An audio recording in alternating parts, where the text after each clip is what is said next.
How many people do you guys know that have done something for 40 years without missing? I've trained with weights for 40 years and I've never missed a scheduled week. I started off as this fat little boy with a whopping learning disability, had to develop this really nasty work ethic just to kind of keep my head above water. And I ran to food for comfort. So I developed myself a hell of a sugar addiction. I would often eat to the point where I was uncomfortable. If people could understand that the things that they think are f***ing them up are really their blessings, they would have a different life. I mean, the carbohydrate, for me, I just function better without it. My main company is coaching and mentoring, which is like my purpose. I will never stop doing this. All right, man. I think the first thing we need to address is when I see some of the videos and stuff of you online, I hear people saying a lot of stuff about like Synthol. Mm-hmm. You did a video with me last time at Super Training, and people are like, this guy's dumping a lot of Synthol into his arms and into his traps and this and that. Is that the case? No. And what's my response to that? How many people do you know, or not even you, but especially the people that are saying this stuff? How many people do you guys know that have done something for 40 years without missing? I've trained with weights for 40 years and I've never missed a scheduled week unless it was planned. Like in strength, you'd have to take a week off to recover. I don't even know someone that's eaten pizza every day for 40 years, much less lifted weights. Yeah. And so I was, it's like when you do something that length of time, you're not used to seeing people that have done any one thing for that length of time. And when you do, you're going to have a different result. Now, our shoulders, some of my favorite things to do. Yeah, we trained it today. Yeah. So it's like the guy that loves doing push-ups. He's got the whopping chest. Yeah. Is he Synthol in his chest? No, he just does a lot of push-ups. So basically what you're saying is you're natty. I'm not saying that. Okay. I'm just saying that I have not used a form of injection into a muscle to give it it's not a thing to give a muscle a look. How did you survive Strongman? Because, watching Strongman these days, and maybe Strongman has changed a bunch or something, but like you're a big guy. You have a lot of muscle mass on you, but you don't look like a strongman competitor. And even when you're competing in strongman, you didn't look like the other strongman competitors. You don't have like a crazy bone structure. Like looking at your wrists and stuff, they look similar to mine. Like, his wrists are pretty fucking big. Maybe they're beefy. They're more beefy than mine. But also, we're not standing next to Hafthor Bjornsson. Right? Yeah. And that's what when I think of some of these strongman guys. Just you know what I'm talking about. You've been around these guys. You were on the professional circuit of strongman. Yeah. How were you able to like hang with any of these guys back in the day? Well, I think that there's when I look back at my career, I first had pro strongman, then pro wrestling, and pro bodybuilding. The universe lined this shit up for me just with the right timing. Perfect example. Had I been coming into strongman 10 years before or after, I wouldn't have fit the bill. Mariusz Pudzianowski cleared out this era they call the athletic era, which allowed me to be, 300-ish pounds and be very competitive. We did lots of medleys. I mean, granted, you got to be strong. And in those days, 800-pound deadlift was pretty massive. I remember back like when you were powerlifting, I mean, what they're doing now versus what they're doing back then is just different. I remember Derek Poundstone doing an 800-pound deadlift, I think, for like 8 or 9 reps, and that was unheard of at that time. Yeah, oh yeah, absolutely, 100%. Getting that for a double or a triple was massive. And so basically what I'm getting at is that the timing of me being, coming into the sport at that time allowed me to operate at that high level. If I was trying to come in, 10 years later, I'm not 6'5" and I'm not 360 pounds. And that it's almost, nowadays, Jesus, if you're not just a complete mammoth, it's not going to work. So was it like your conditioning or speed that was so you had to be strong and you had to be conditioned. And when I say conditioned, you had to be able to kick ass for 90 seconds. And so, Grant, I was probably a nice mix. I was good at moving. I was strong, but not the strongest. And I was also a good wind, really good wind. I prided myself with that. And so, yeah, when I look back at my life, I'm 53 now. I look back at my life, especially with athletics, and man, I am fucking blessed. I mean, the universe lined some shit up for me. And I think, I start off as this fat little boy with a whopping learning disability, had to develop this really, really nasty work ethic just to kind of keep my head above water. And then I didn't learn like everybody else, so I had to develop this problem-solving skill set. So I say, and I make a joke, but it's the truth. You take my work ethic and my problem-solving skill set away, I'm working at a 7-Eleven and I'm struggling with the register. I'm struggling to run the register. And so it was like I overcame these early challenges in life. And so many people, the early challenges are what define them and hold them back. And I believe that when you bust your ass and you truly put in the work, that the universe rewards you. The universe is my way of believing in my plan. You can call the universe whatever you want. It's just, it's the idea that if you bust your ass and you do what you need to do, shit's going to line up for you. And so, perfect example, let's just say that I had gotten into wrestling first. I wasn't mature enough to deal with what would have come my way. I would have ended up, a drug addict, and I would have just, my life would have turned out to be like some of those wrestlers who get exposed to all that stuff and have no idea how to deal with it, and it fucks their life up beyond repair. So I got it somehow, some way. I ended up getting Strongman first. Look how big you are. I mean, it's just, how much did you weigh when you were wrestling over in Japan? I was probably, they wanted me big, but they wanted me to move. I was probably close to 300 pounds, but not 3. I was under 300 pounds in the ring. For sure. And lean. Yeah. Yeah. You look ridiculous. That's so great. You still look ridiculous, but in a different way. Yeah. So because the universe helped me go to strength first, it was the timing I needed to get into strongman at a high level where the athletic air was there. So boom. Then I went into, wrestling. And at that point I was at the tail end of what wrestling would accept for an age bracket. Right. So, I got in when I was 34. You were in wrestling. They don't like that. They like to get their hands on you when you're in 20s. Yep. And so because I was in shape and I worked hard, they could see that I was durable. I was able to have a good wrestling career. My time in Japan was amazing. And then, but at the same time, I had matured enough and I dealt with enough of the stuff that I had to learn to resist on the road in strength, that when I got to wrestling, it was old hat, I was like, you see the NFL guys like in the camp, you see, like, if you watch the one of the Cowboys, Emmitt Smith is playing dominoes with his old players. The young boys are going out. Right. I was the Emmitt Smith when I showed up to wrestling from the beginning. I was like, I went out when I had to. It wasn't like I was going out because I was going out because sponsors were bringing me out. Then I basically end up getting, my career's over in New Japan. I get released, and then I try bodybuilding.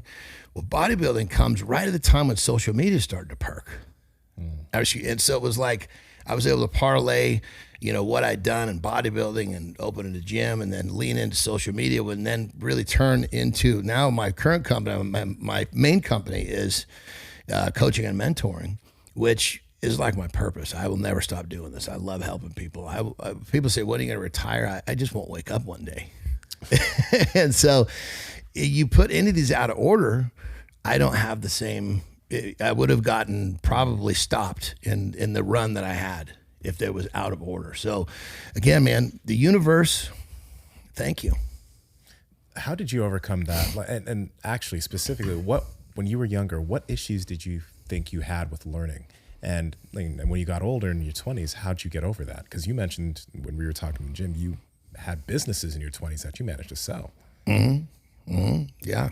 I mean, let's just say we get home and there's a certified letter.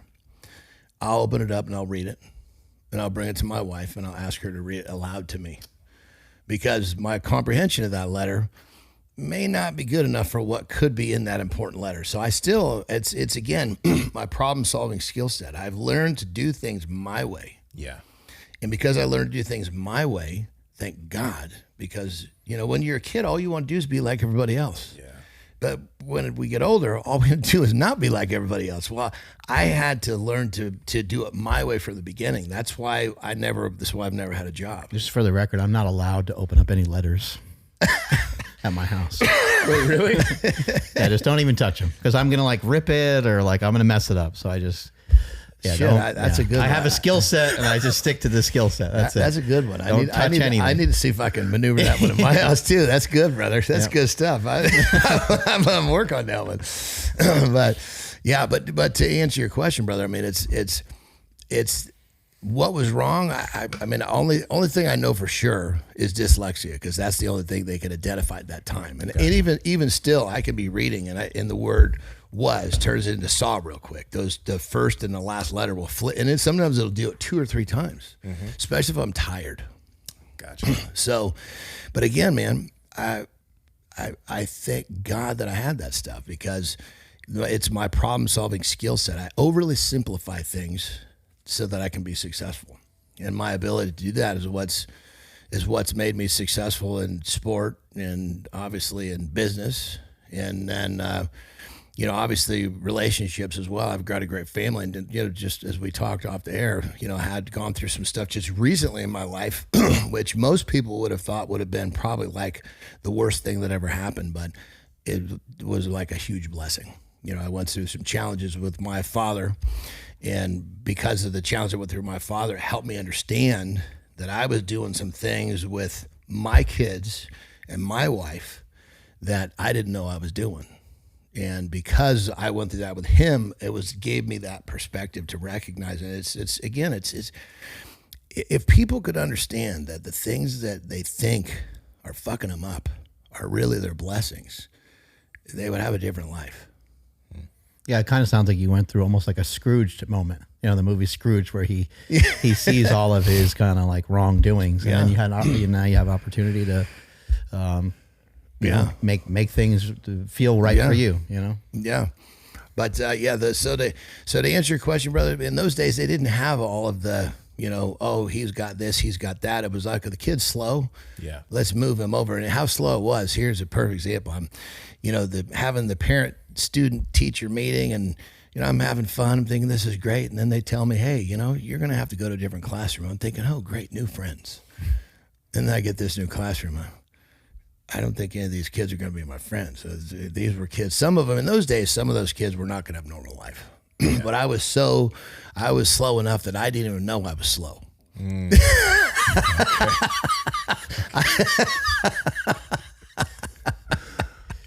you get into lifting at a really young age? So you've been lifting for 40 years.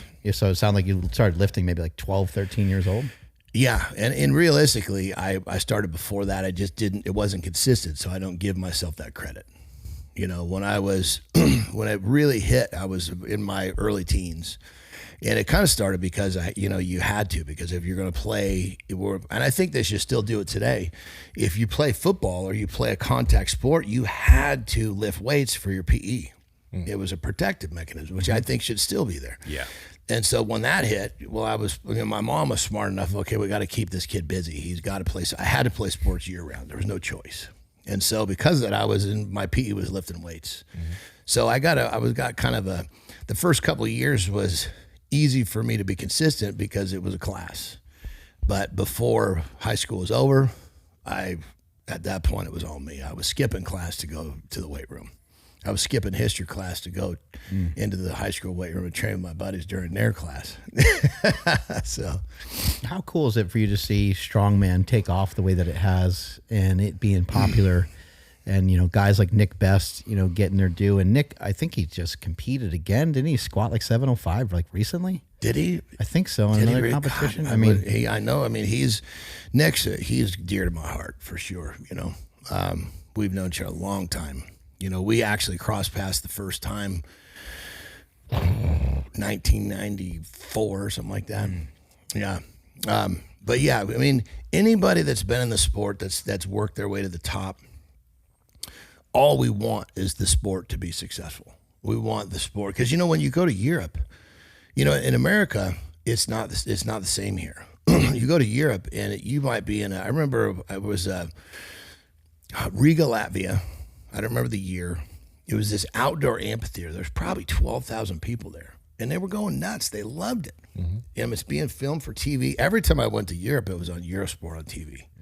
Wow. Yeah, and man, I had I have friends that live over there. Like, yo, send me a text. I just saw you on TV. It's fucking cool. But we don't have that here. So what we wanted for American athletes to have that here. So the fact that it's blowing up now is really cool. Mm-hmm.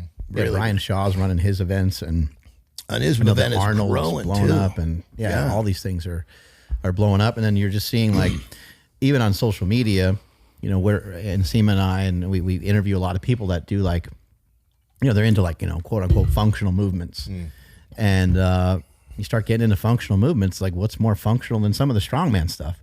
And obviously the strongman guys take it to, like, some crazy degree that nobody thought humans could even do. They'll do a yoke carry with like 1,300 pounds or something wild like that. But you could see the utility in these things, carrying things with your body, as you had in Seema and I do a weighted front carry. Yeah. Man, that was devastating. Oh, yeah. That was a great exercise. And so I think a lot of people listening, they can gain a lot by picking up some strongman stuff.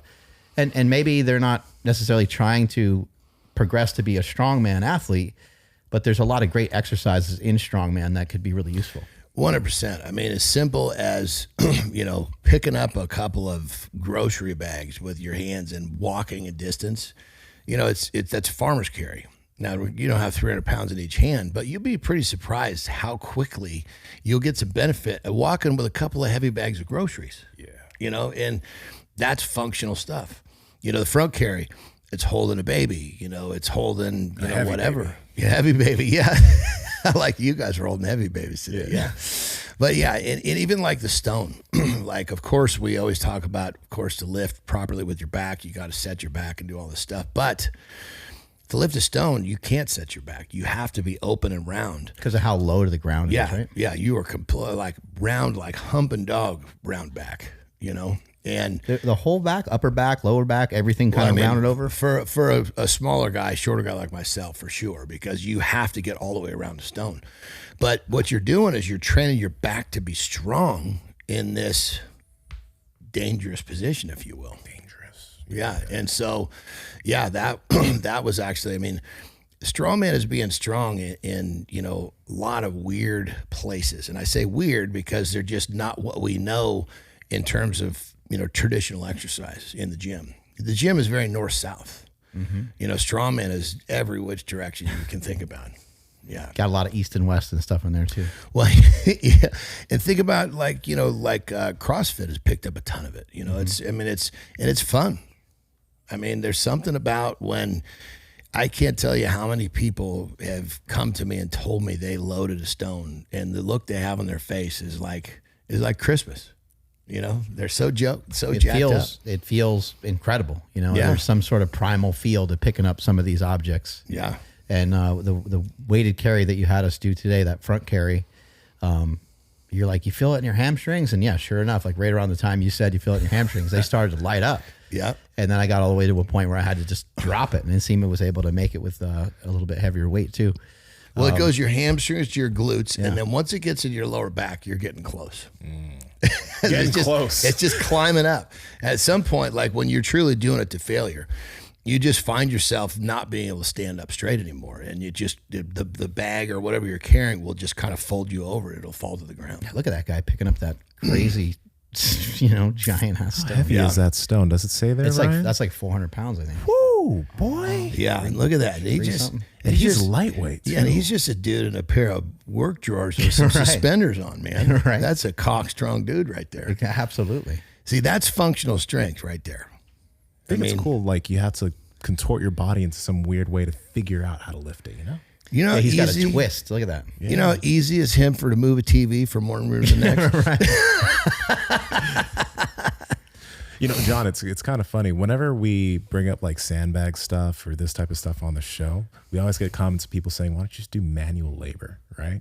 So I'm curious, like for you, when it came to this type of work, I don't know. Whenever I roll or do jujitsu with guys who are like laborers, they're the strongest all the time. They're like stronger than the gym guys. And I'm curious, why do you think that might be? Have you noticed anything with people who are laborers and do strongman or anything like that? Dude, there's something about, and it's like, it's even like a laborer, or even say like a wrestler. Like, have you ever been like a guy who's like a top NCAA wrestler? He wrestled since he was a kid. Yeah, they call that mat strength. Mm-hmm. You hook up with that dude, like, what is going on?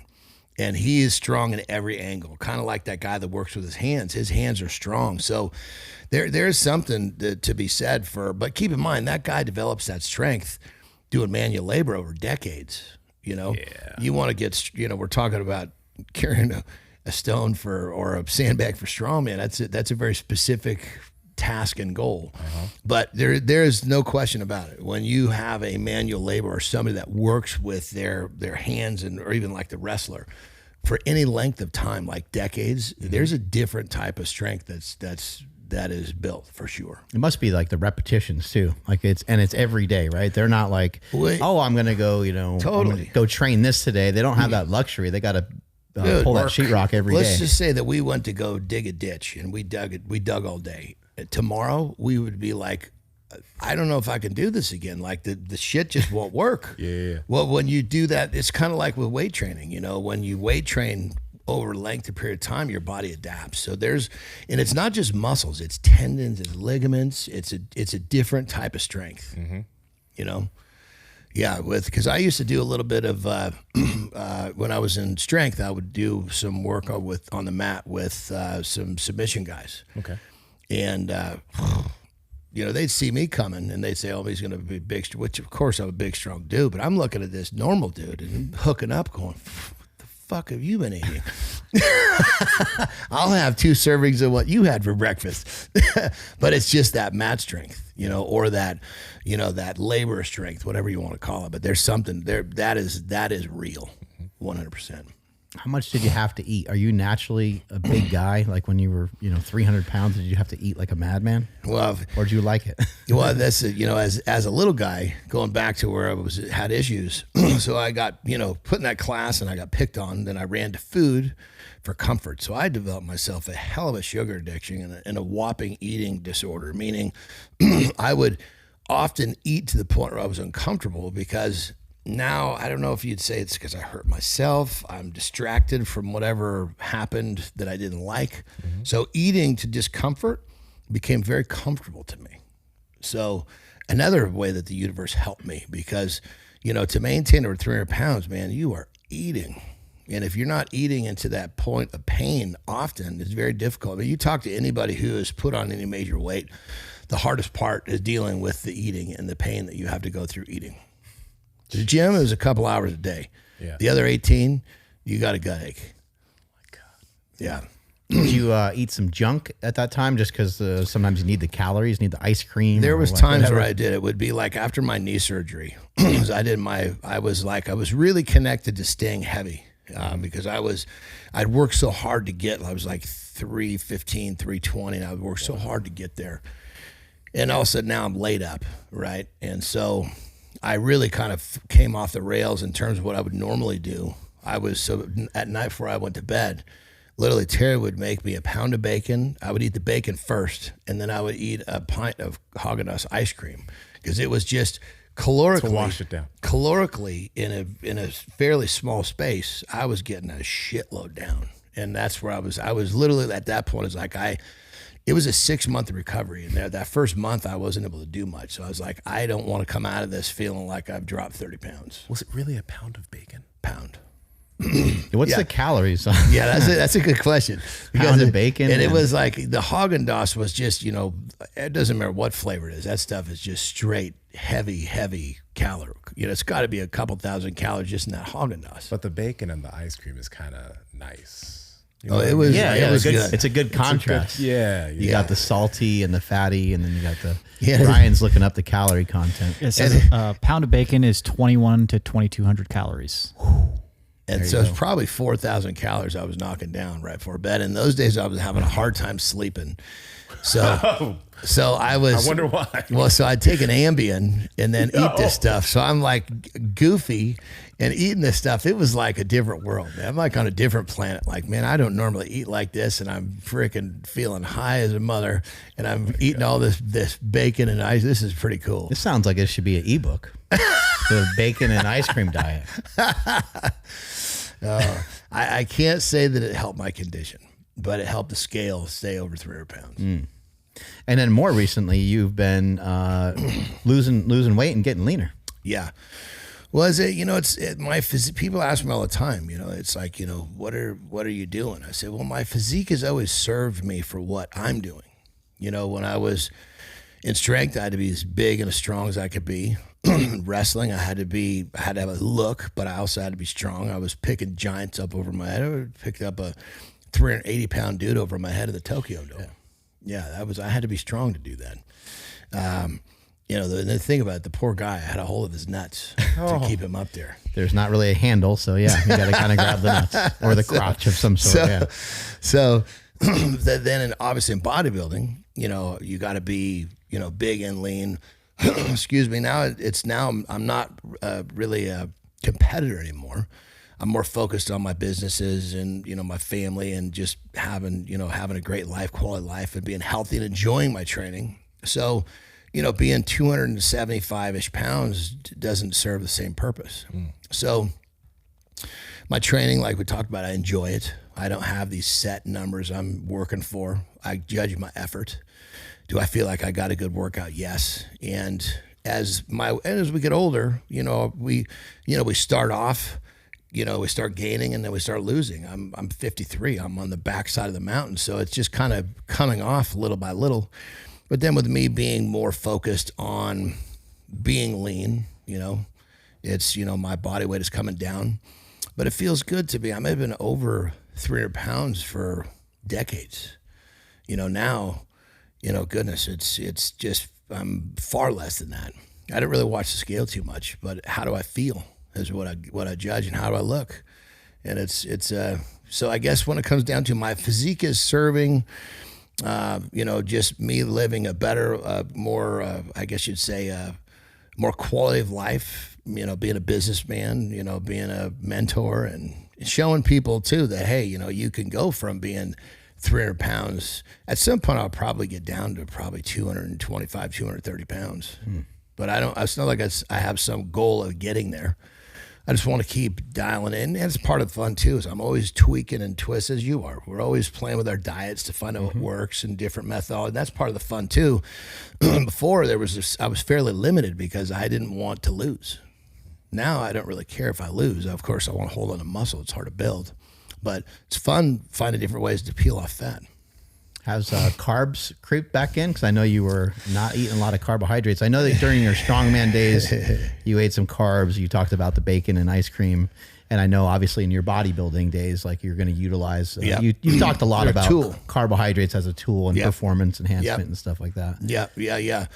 Well, I mean, the carbohydrate for me, I just function better without it. I will never go to a doctor ever again about my general health. All they want to do is put you on pills. Really well said there by Dana White. Couldn't agree with him more. A lot of us are just trying to get jacked and tan. A lot of us just want to look good, feel good. And a lot of the symptoms that we might acquire as we get older, some of the things that we might have, high cholesterol or these various things, it's amazing to have somebody looking at your blood work as you're going through the process, as you're trying to become a better athlete, somebody that knows what they're doing. They can look at your cholesterol. They can look at the various markers that you have, and they can kind of see where you're at, and they can help guide you through that. And there's a few aspects too where it's like, yes, I mean, no shade to doctors, but a lot of times they do want to just stick you on medication. A lot of times there is supplementation that can help with this.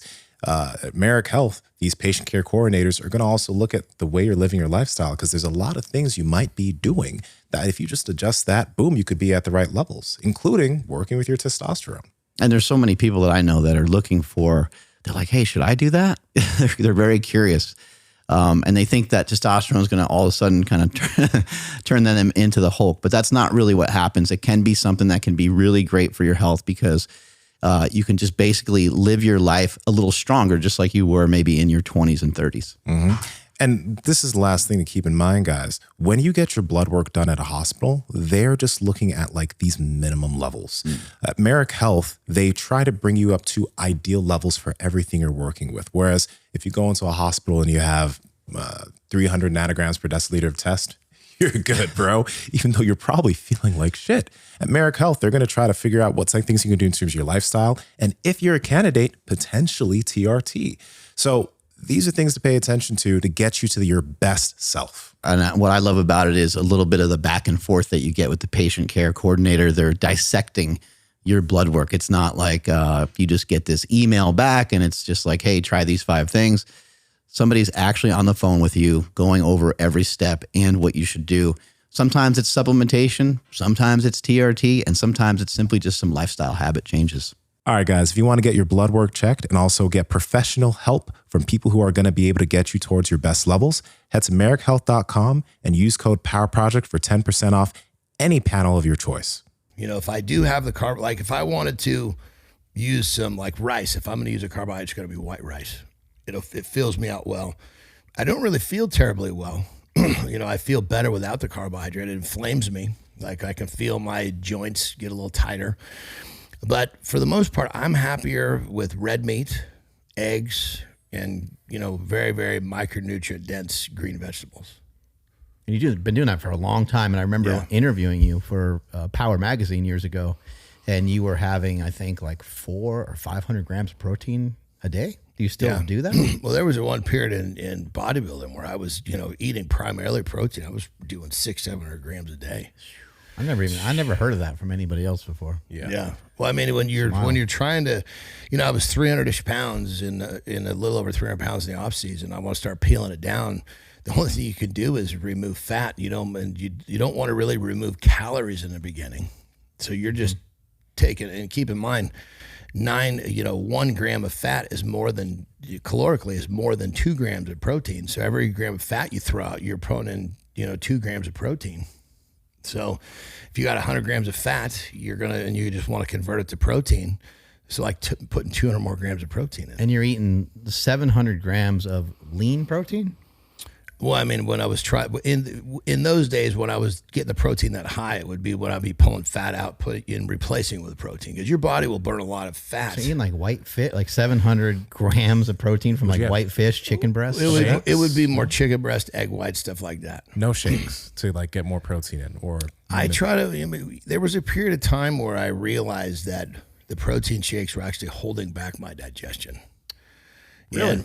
Yeah. Because they take a little bit too long to digest, maybe? Well, it's processed foods. Right. Our bodies were designed, if we ask our bodies to operate within its design, it's going to work better. It's like, when you see that big earth mover and they're like building a new neighborhood, right? These things that got the wheels, the tires, it's like the ones that this flipping Strongman. Those things are designed to be only driven on dirt. You take them on pavement and it blows up their transmissions because you took it outside its design. Well, protein shake is not going to blow up the transmission on the body, but the body was not designed to use any sort of processed food, including protein shakes. So protein shake can be viewed a little bit as like fruit juice, right? Like you're better off eating the actual fruit than just 100%. Having the juice or just having the smoothie, right? It serves a great purpose. If you're in a position where you can't get the food, it serves a great purpose, but that's what it is. It's something that you would use when you couldn't get supplement, to the real food. So once in bodybuilding, I realized that, when I realized, okay, I want to be successful and I want to I was 42 when I turned pro. So I was old and I was, damn big right there. 47 right there. Really? Yeah.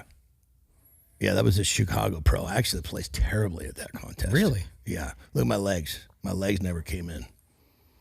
Yeah, I mean, bodybuilding's complicated. You get on a stage big, and then you're too big, and you're not lean enough. My legs never came in. See, there's no separations in my legs. Sometimes you get super lean, and someone ends up being kind of stringy. It's like it's tough. Yeah, there's no question. So basically, to answer the question, it was me pulling out me basically putting in more lean protein. Wasn't using shakes because I knew if I was using shakes, it was going to slow down my metabolism. And what I wanted, my metabolism racing to peel the fat off me. because I really tried to use my diet to get as much of the fat off me without having to do a bunch of cardio. That was one of my philosophies. Did you use any cardio when you were bodybuilding? Oh, you need to for sure, but it's kind of like it's the body in a bodybuilding contest. It's like an experiment. You know, it's reacting to all the shit you're doing. I mean, everything from the sleep to food to enhancements, you name it. And you got to look, okay, what do you need? So if you're, let's say that you're 8 weeks out and you're really looking good, you don't want to just put cardio in because people put cardio in 8 weeks out. You'll flatten yourself out, you know? So you use the cardio to kind of keep your pace. It's like a tool that needs to be, most people, you hear about people doing all this fucking cardio because they're behind. Yeah. You know, I've always been, traditionally I tend to be very pre-planned. And so 16 weeks is the standard. I was always start at 20 because I just wanted to kind of I wanted to have a rolling start, if you will. 16 weeks came, I was already, okay, I'm already feel like I'm a couple weeks ahead versus a lot of times people go into that 16 weeks, they spend the last 2 weeks eating like shit. Now they got to pick up extra slack. I didn't like that idea. And Sema, you prep people for the stage before. You're looking at feedback, right? Like you look at the photos of the athlete, and then you assess, like, does this person need more cardio? Do they not? Because for some people, it might pull a little muscle mass or might make them look a little flat. Maybe that's why it kind of goes to what Jon said. I always tell, like, my preps were like 40 something weeks long, right? My personal preps. But with anybody else, it would be like, okay, if you're actually maybe 20 weeks out, we're going to do a 28 week because it's much easier to have someone ready 4 weeks out and then maybe just having them not have to do too much versus cruise into the show, baby. More people have to do extra cardio, then they have to try to do all this depletion. It's like, no, just all that last minute stuff fuck shit up. Every time. Every time. And then you get all these dudes that are taking these heavy hitting diuretics. And here's the thing, you can't dehydrate a fat cell.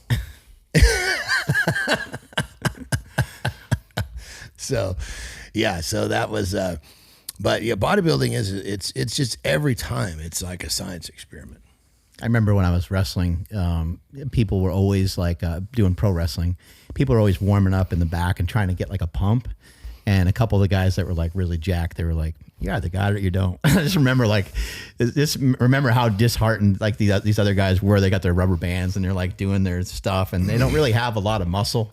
And the guys that are big, like, you know, throw a little oil on and you either got it or you don't. I was like, oh man, that's like demoralizing. But it's kind of true. Like, you're either prepped or you're not. Dude, I mean, in wrestling, I was the same way, you know? I mean, I would basically, I'd walk out there, I would get myself warmed up so I wouldn't pull a muscle.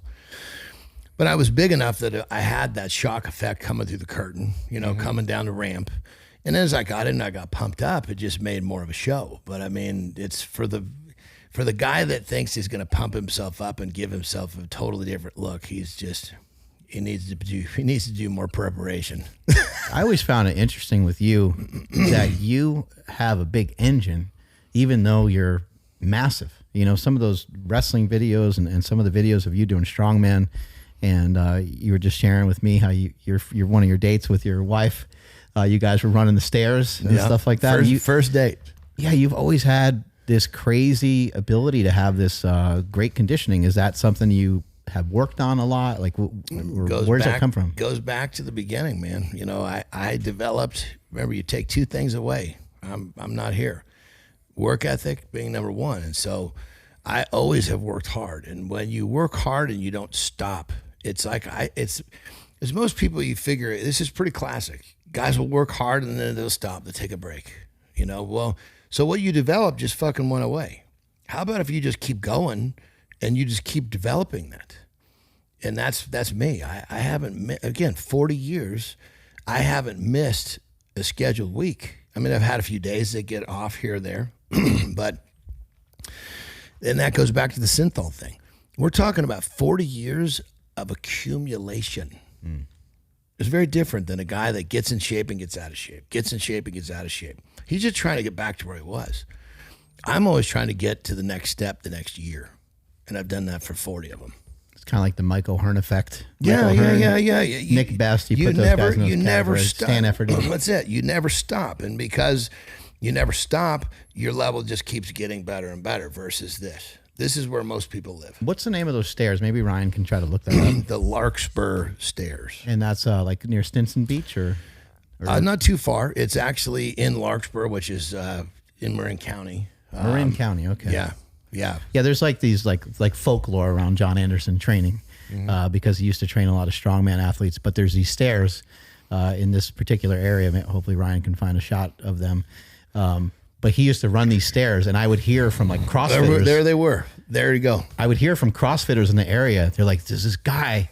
He looks like a professional wrestler." And they're like, "I'm running the stairs every week, but when I run them, this super jacked guy goes running past me laughing." And it was this guy. Could you imagine, like, you're out there exercising, you're working hard, and a 300-pound monster? Oh my God. Dude, I used to run every Thursday. I would run those, and I got so good. I mean, it's, again, I can't believe that you beat Terry. oh, not even close. I said, I gave her, if you look real close, there's a landing halfway. She started at the halfway mark, and I still beat her. Did he cheat? Yeah. Okay. Oh, how did I cheat? You can double the second flight. I can't. That's just, listen, it's an open class. There's no limitations. No holds barred. So is that something that you had to, I mean, you can't just like have conditioning just because like mental capacity, like that's part of it. Mental capacity is definitely part of it, but you have worked on it too. And I know with Strongman, you guys were probably doing event training pretty consistently, right? Well, and I also, through my work ethic, I would say I traditionally did more, and you get used to doing more. So I would do my event. I would have my partners. We would do our event training, which would go from like 10 to 3, sometimes 4, right? And I would go run those steps. They wouldn't come with me. That was me. It's like you think about these different.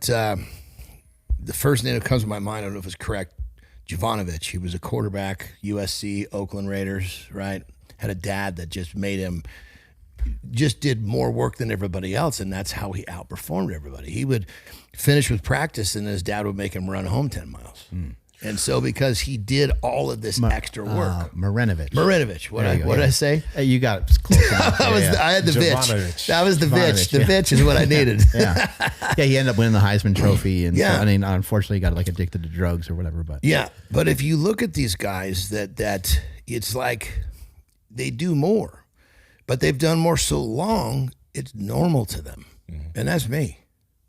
You know, it's like that's why I was telling you about like him training his wrist. He's always training something. Yeah, and the thing about it, when again, it's doing more and continuing to do more, you adapt, and it's normal.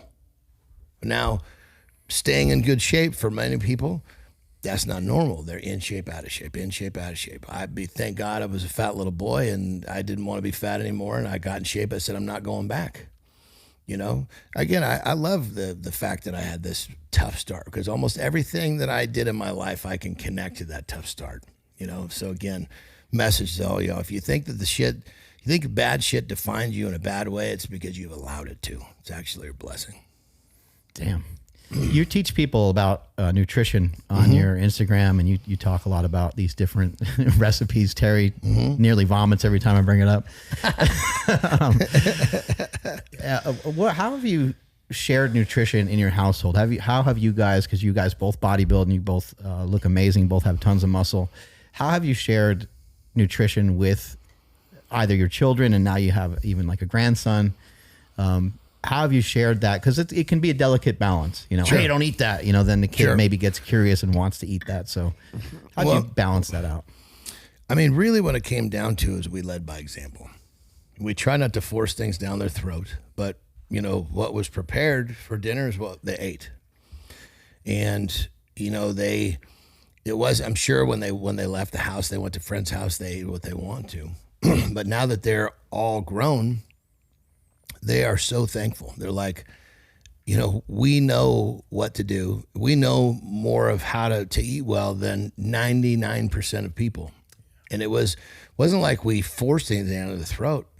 My daughter Quinn has said before, she's like, Dad, none of my friends eat real food. Yeah, crazy. She was like terrified by it. I mean, dude, our little girls their friends didn't want to come over because we didn't have the right snacks. Well, There's no Doritos over there. We're yeah, not literally. That's Because great. we only had real food. Yeah. You know, and so that's what it comes down to. I think when a parent tries to force something on a kid, it can end up bad in many cases. But when a parent leads by example, that's the key. You know, I always make the joke, but it's not a joke.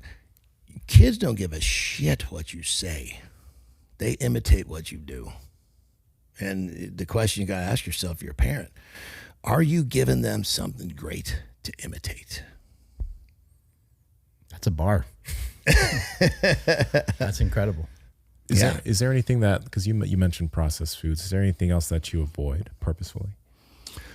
I mean, anything that falls under if you're talking about food, anything that falls under processed food, I avoid. I try to avoid poison of any kind. Like I don't drink. Okay. I drink once a year because our basically 4th of July we have our whole family. And it's great. Like last time we had 18 people there for 5 days. It was amazing. And I'll drink with my kids if they're all there. Mm-hmm. And that's pretty much it. You know, outside of that, you know, it's like, here's the best way to put it. Most people don't realize how bad they feel until they finally feel good. And I know what good feels like. And I like to feel good. Yeah. I mean, I wake up every day at 2:59 in the morning. In most cases, my alarm hasn't gone off yet. Mm-hmm. And it's like, you know, I've actually started to run an experiment on myself. I set it for 4. When am I getting up? Long before 4 o'clock. Yeah. Because I feel good. And because I'm excited to go about my day. Because I've built a life that I enjoy. I'm clear, you know, and it's most people, they the way they eat, the way they live their lives, it's like they're happier in bed. They're happier asleep. Don't want to get up. Hit the snooze. If you hit the snooze button, you know what that says? You're not inspired to live your life. Holy shit. Thank God I'm not one of those. Sleeping your life away. Yeah. What are you doing at 3 a.m? So that's my time. The world can't ask me for anything. Well, it can, but there's just nobody awake to do it. It is a beautiful time. I mean, it's calm. It's, you know, I never really woke up at 3 a.m, but waking up at like 4 or 5 and getting on the road. We used to stuff like text that. a little bit early in the morning around 4. Yeah. Yep. And I know like O'Hearn had that routine down for many years. It is kind of a beautiful time of day. The world is way different at that time of day. So there's a series of things that I'll do, and it's for me. One of them, interesting enough, read. I'm still not a good reader, but the things that we don't want to do are usually the things that we need to give our attention to. And so... Oh, yeah. You and I have talked about this. Yeah. You've gotten into reading all kinds of different things. But I think some personal development books and things of that nature, right? Yep. And, you know, it's like in my book, because every night before I go to bed, I write tomorrow out. So I know exactly what I'm going to do. I premeditated today. That's why How long have you been doing that for? Oh, fuck. Since my mom taught me to lay out my clothes so I didn't have to make that decision in the morning because my processing was slow.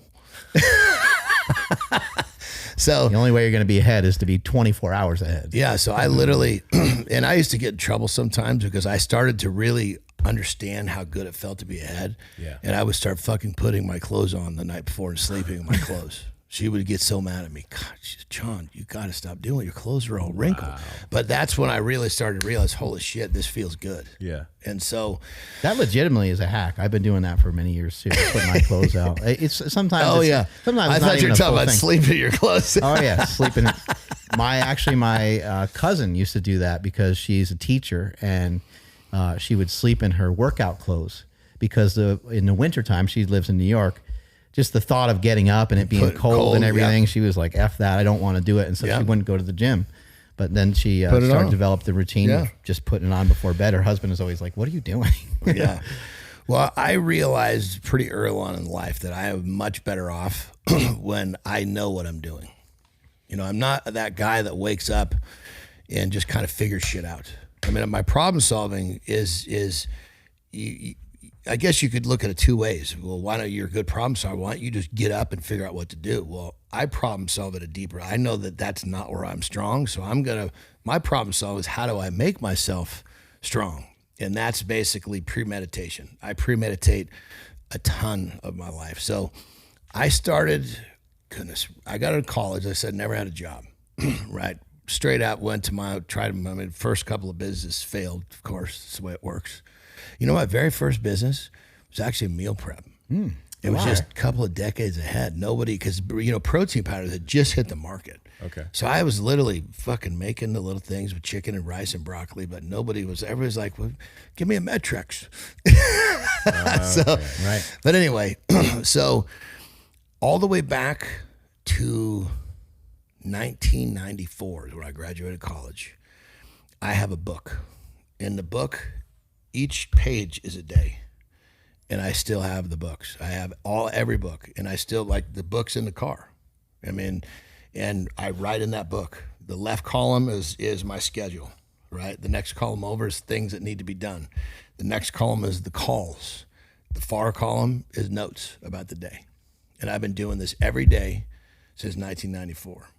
And so that book is that, like you'd say, would you rather use wallet or that book? I lose my wallet every time. That's where it falls in. But I literally, tonight, before I go to bed, I just write out what's going on tomorrow. And a lot of stuff I know exactly where I'm going to be, what I'm going to be doing, but I still write it out. Mm-hmm. And it's just basically ingrained in my head. I get up and of course I look at my book and I use my book, but tomorrow's already decided. I'm already excited about tomorrow before I go to bed tonight. That's why I'm stoked to get up. Mm-hmm. That's why I wake up before my alarm.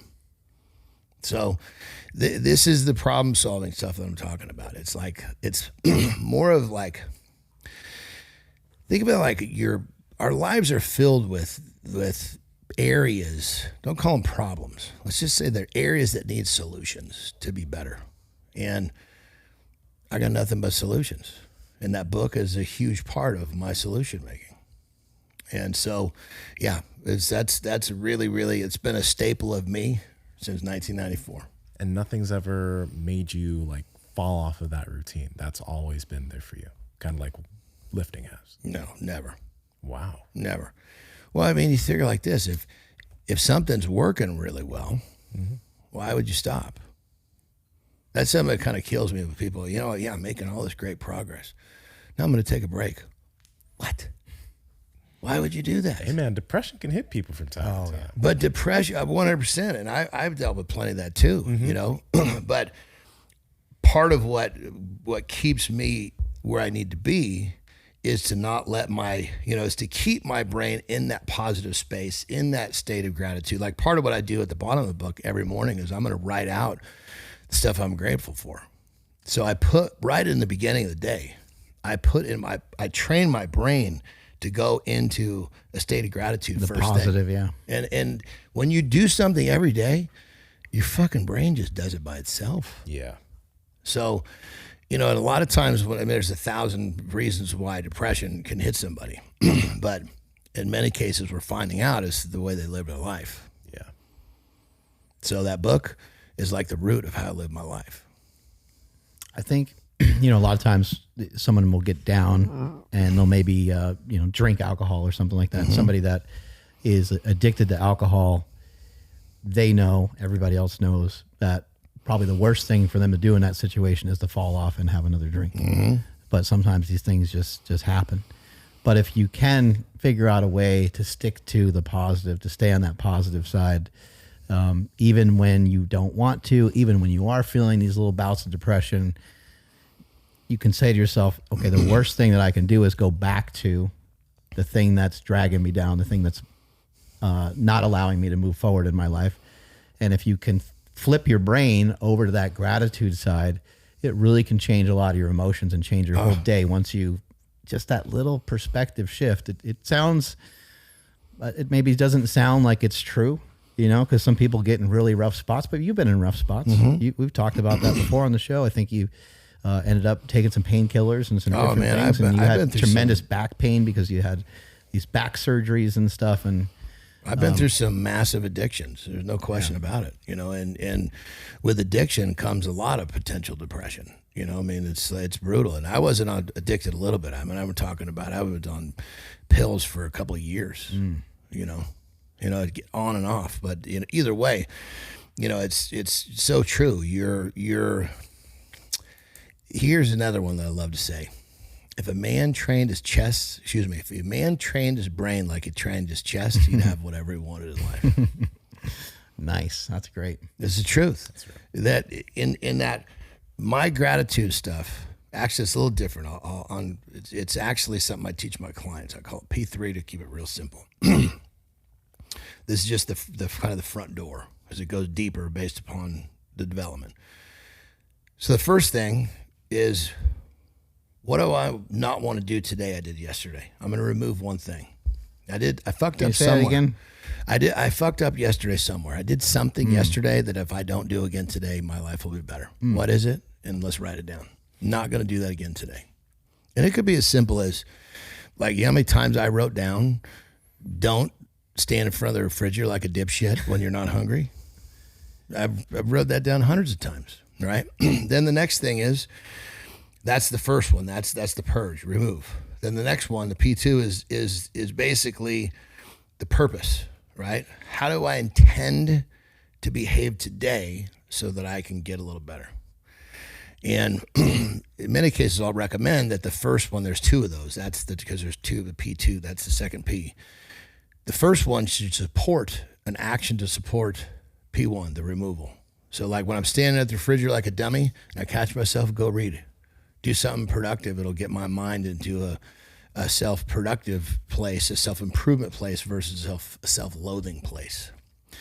Then the next one will be the second part of P2 that'd be P2B is basically how do I want to mentally, how do I want to exist today so I can get a little better? And one of the things I remind myself is I don't have to wait for anything or anybody to be happy.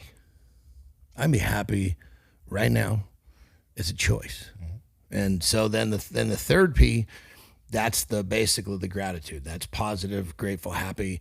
And I write, and that right there, that part alone, a lot of times with my clients, I'll just have them start off doing that just to get that brain in the right spot. But when you start off every morning, and this is one of my morning things going back to 3 o'clock, you start off every morning doing something like this, training your brain to get into the right spot. It just knows to do it by itself. Versus waking up and going into, oh my God, I got to do this, I got to do that. Oh, emails, oh, bills, which is what most people do. No. Train your brain to think about how fucking amazing your life is because you have these wonderful kids. How lucky you are you have this wife that loves you. How amazing life is going to be when, you act the way that you know that you should. Just this is the space that if we lived in, we're happier people. Mm-hmm. And so when you do anything every day, again, if a man trained his brain like he trained his chest, he'd have whatever he wants. 5 minutes. I first started hearing about transcriptions from Thomas DeLauer. Yep. And, Thomas is somebody that's an animal with working out. You got a chance to work out with him. I worked out with him. And he's kind of always on the front lines of finding out about these new companies that have cool things. But I didn't really realize that Transcriptions was the first company to put out Methylene Blue. And now look at Methylene Blue. It's so popular. It's everywhere. It's one of those things.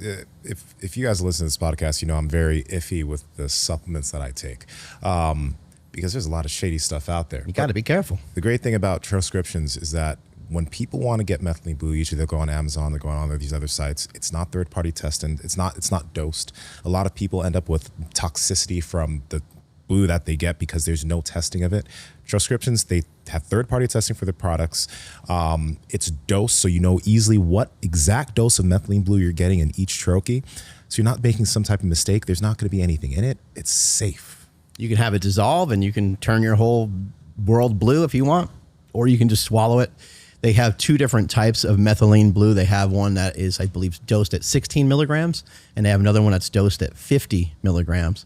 So make sure you check the milligrams. I don't recommend anybody start at 50 milligrams, but the 16 I feel is very safe. You can also score the troches and you can break them up into smaller bits. Yeah, that's what I do. And in addition to that, on top of the methylene blue, they have a lot of other great products and stuff as well. They got stuff for sleep. They got stuff for calming down, all kinds of things. I gotta say, I use it about 2 or 3 times a week. I use it before jiu-jitsu. And the cool thing that I've noticed, and I've paid attention to this over the past few months, is that after sessions, I don't feel as tired.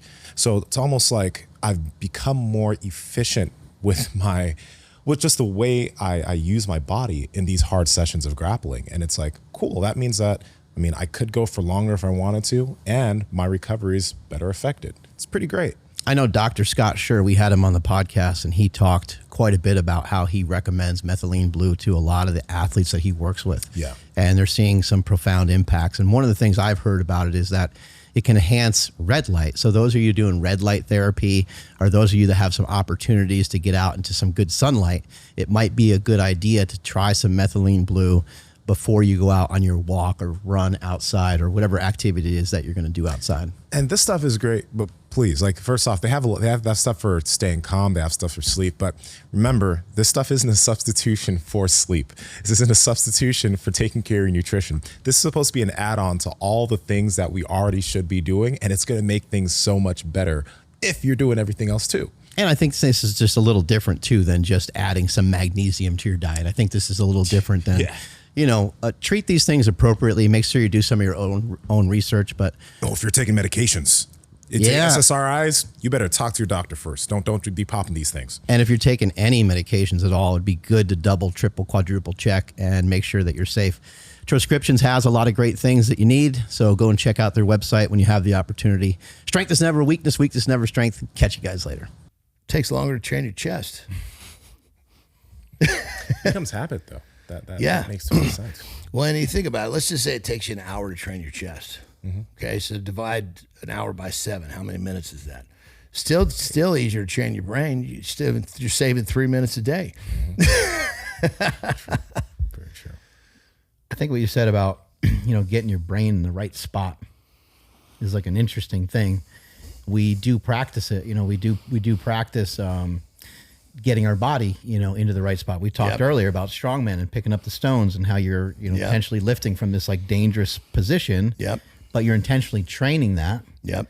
So you can become stronger. You become more resilient. Mm-hmm. So, yeah, like with the brain, we have an opportunity to practice when life throws us some curveballs, when there's some shitty stuff heading our way. You can kind of look at that and say, I'm not happy about the situation. This sucks. I'm sad. I'm mad. I'm whatever. I'm in a sticky situation, but you can kind of view it as I get to train my brain to get out of this particular situation and hopefully end up on the other side of it, because we know that a lot of times on the other side of adversity is these blessings and is these other things for us almost every single time. Yeah, literally. I mean, once you get over that hurdle, what you meet is a new, improved version of you, because you got better to get past that. So just realize that these things in front of us are there to improve us. And when you recognize that, you don't really see the problem. You see the payoff. And if all you're seeing is the payoff, these mountains become, molehills. You said to me something in one of our morning texts years ago. We were talking stoicism stuff, I think, and you basically said, and it was so good because I was like in that space myself, you said to me, I'm in that place in my life right now where everything is good. I was like, damn, that sums it up nice and tight, because it's truth. Whatever happens, it might be a bitch right now, but it's going to serve you if you deal with it head on, you negotiate it, and you overcome it. And damn it, that's so true. And that's the reason that's so stuck with me, because in my mind, I simplify. And the simpler it is, the better I understand it, the easier I can execute it. And that really spoke to me that morning. That was awesome, dude. Something to look forward to, I think, is a really important aspect of life. And when you are mapping it out the way that you're mapping it out, I know for myself, I used to be like really excited about certain days of the week because they represented certain lifts, as you may have been with, and as you may be with jujitsu, as you were with Strongman. Yep. You might have been like, I can't wait till Sunday. You mentioned Sunday was your event training day, and we're doing farmers carries, or you're doing the thing that maybe you excel at, maybe over some of the other guys you were training with, and you get to talk trash, and like you're really looking forward to it. But when you sort of map your life out, and you're like, oh yeah, tomorrow I'm going on Mark's podcast, and I get to see Mark and Nsima and the guys, and I get to go to their gym and have some fun, and like you're already in state of gratitude because you're thinking about that maybe on like Sunday, what are we going to talk about, what are we going to kind of do, type of thing, and then you're thinking, Wednesday, Terry and I are going to go on a hike or whatever it might be, and you're mapping these things out, and you're already pumped and excited about these things. Yeah. Tuesday night, you go to bed, you have Wednesday mapped out, and you're thinking, oh yeah, we go on that hike tomorrow. And then it's Wednesday, and then you're thinking, oh, Thursday we're doing this. Like, and you really need to occupy your mind, and you need to distract yourself in this world, because if you're just left with your own thoughts, and if you wallow in your depression, you can end up in a really rough spot, because the world is ugly a lot of times. There are horrible things that happen, and there's things like childhood cancer. Like, there's all kinds of nasty stuff out there that we don't know why it happens. And you have to figure out a way to like not just sit in that. You have to figure out a way to still move forward and still try your best to, because what's the other option? Yeah. Just to lie down and, or just to cry, or just to, and all that is normal. Like, there's a normal grace period for when someone dies. But are you going to cry your eyes out every single day, 12 hours a day for 12 years straight? Like, that seems completely unreasonable. Yep. To do that for a few weeks sounds fair. Yeah. It's say I went off the rails for the grieving process. 3 months. Sounds fair, but beyond that, you're like, got to get your shit back together somehow. Well, one of the things I remind myself, and I even remind other people when someone passes, is, hey, that person doesn't want your life to get fucked up because they passed. They want you to go be happy, live, stand up, and keep your head up in honor of that person, and be happy and fight through this as efficiently as you can for them. And it totally kind of spins it around. Sometimes people get so caught up, and I had a client, his grandma died, real close to the grandma. And I could feel him. He was coming off the rails. And he was one of those guys that we so connect because he uses food for comfort. I'm like, dude, your grandma does not want to see you eat till you can't breathe. It's going to break her heart. Stand up, go for a walk, recover from this. I'm not saying don't grieve. Do not let her passing fuck up your life. She will be heartbroken. And he was like, oh my God. Somehow, some way, people don't see that in the process of somebody passing. Obviously, a little bit of side note, but we're talking about the premeditation and keeping our brains. You're on the money with my book and how I premeditate everything. I'm looking forward to doing something before it happens. I've already experienced the happiness. Now I just get to live it out. So, in my brain is always looking for these places. It's looking for the next experience. Versus if I didn't do this, our brains are programmed to look for problems. That's what kept us alive. If we went far enough back in time, lived to tomorrow, the three of us would be jacked. We did it again.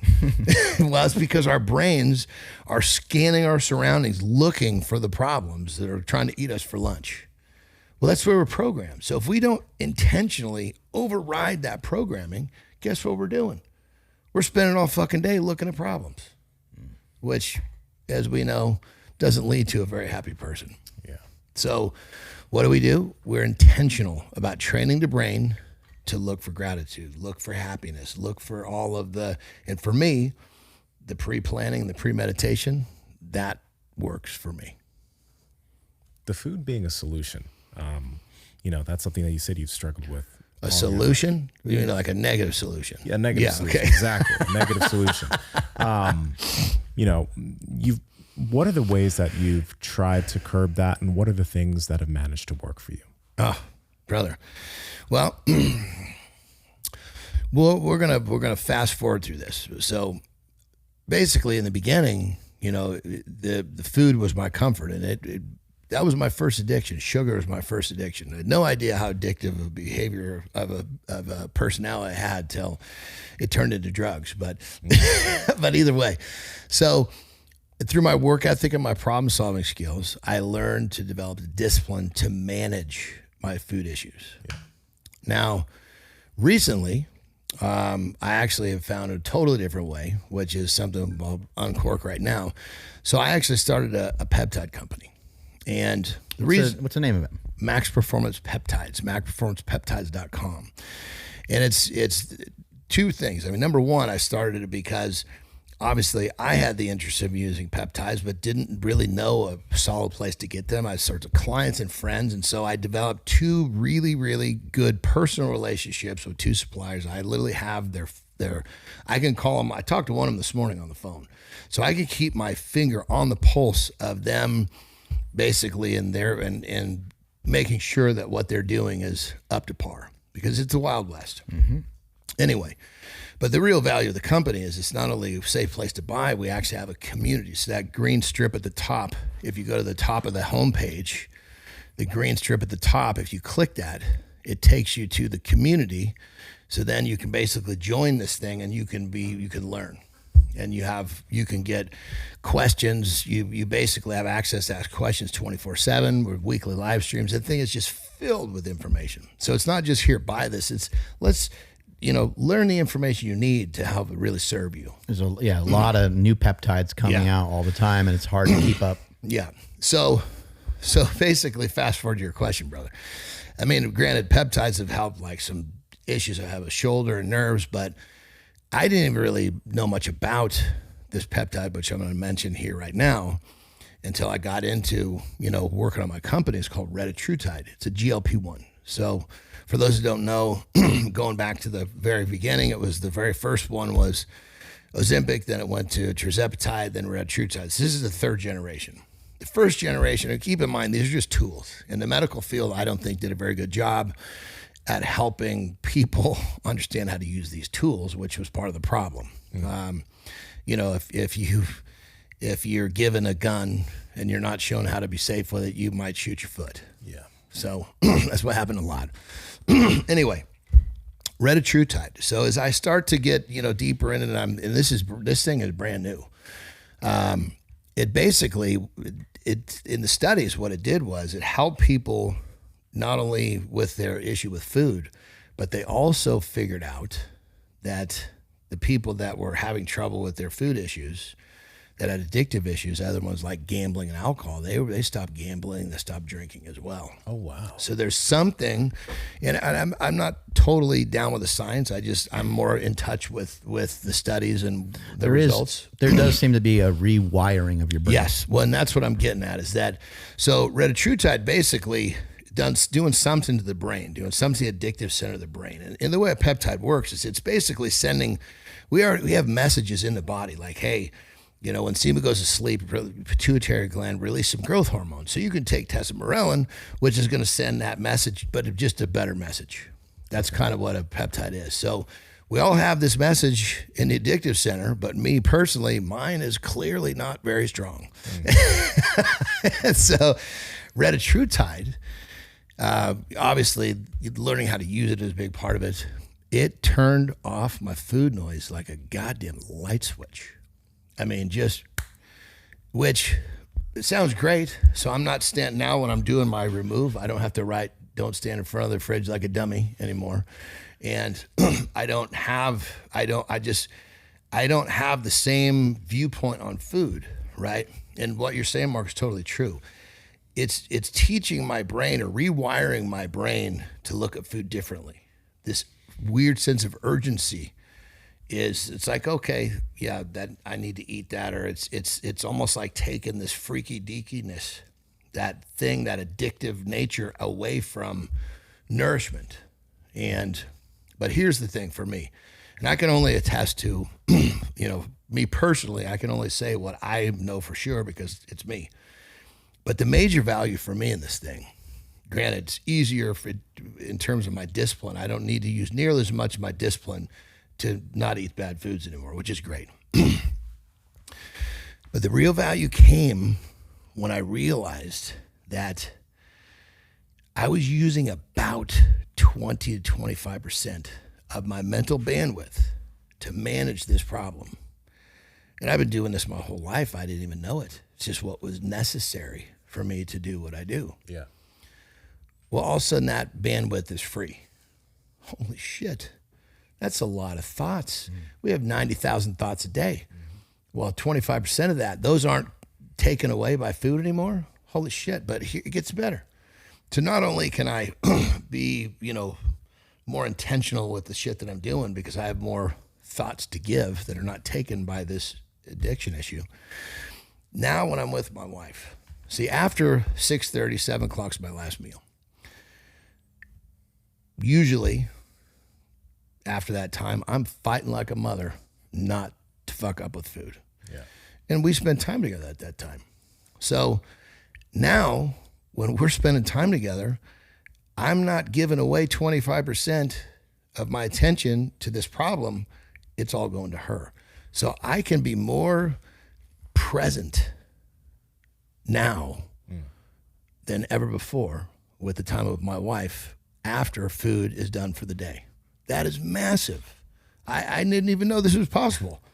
This is like the biggest gift on the planet, and it just hit me like a ton of bricks one day. I was like, we were watching something, and she's pointing something out, and I was like, whoa, you're really hearing what she's saying. I'm thinking this in my head. I'm like, okay, this is not really terribly interesting to you. It's something she likes more than you like, but that's usually why I like to do it, because if she's happy, I'm happy. If I pick something she doesn't like it, it's no fun. Yeah. But if she picks something and she's digging it, she always picks the movies because I can be good with whatever she likes. I'm like, boy, I really like this. No, what's going on? You're not thinking about going to the fucking refrigerator. That's what's going on. And it's so, I mean, for me, yet another blessing. They just keep coming, baby. And so it's in terms of managing that food noise is really what is I think the more general reference. I did it with discipline all this whole time, and it was not easy. Now there's actually a peptide that can help people with this problem, which is pretty cool. And you still feel like you can, because one thing you hear with certain GLP-1s from some people is like they don't feel they want to eat enough anymore, right? Well, there's no question about it, is that it's a tool. You have to understand the tool and use the tool properly. Yeah. So if you're taking one of these things and you're not feeling well, you're taking too much, maybe you're taking too much at once, and you have to understand that in many cases when this tool is to make you less hungry and know that's happening, well, you have to be responsible enough to remind yourself to eat. Okay. If you're going to have a loaded weapon, you have to be responsible enough not to point it at somebody. Mm-hmm. And so it's like, okay, do you want to blame this thing has a job, it's doing its job. You're going to blame it?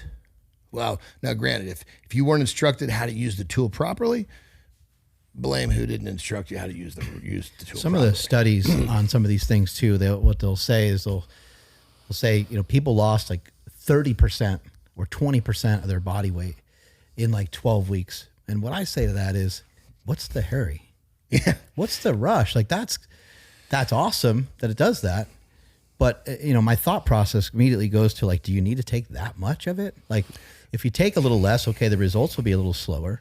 But as we know, everything kind of has like a boomerang kind of effect. You got to be careful with how 100%. Hard you go out of the gate. In GLP-1 or not, that's too fast. Period. You want to use these are tools to help you live a better quality of life, healthy. You can use all sorts of tools to be unhealthy. And again, you're so correct. I mean, if you're using this thing and it's helping, you're dropping weight that fast, you're using it wrong. Or you're not reminding yourself. It's not just take this and have it lose body fat.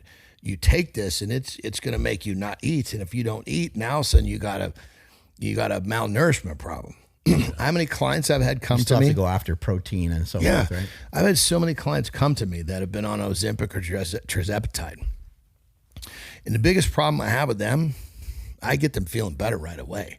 But the biggest problem, like this one guy, he's the nicest guy. He's like, I feel like I'm going to die.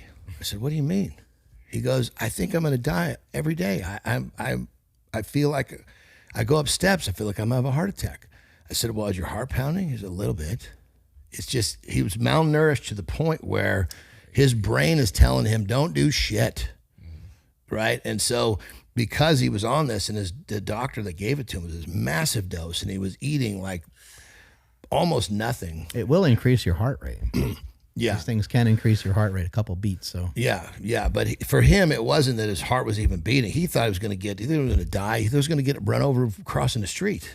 Anytime he left the house or anytime he got off his chair, his brain was convincing him he was going to die.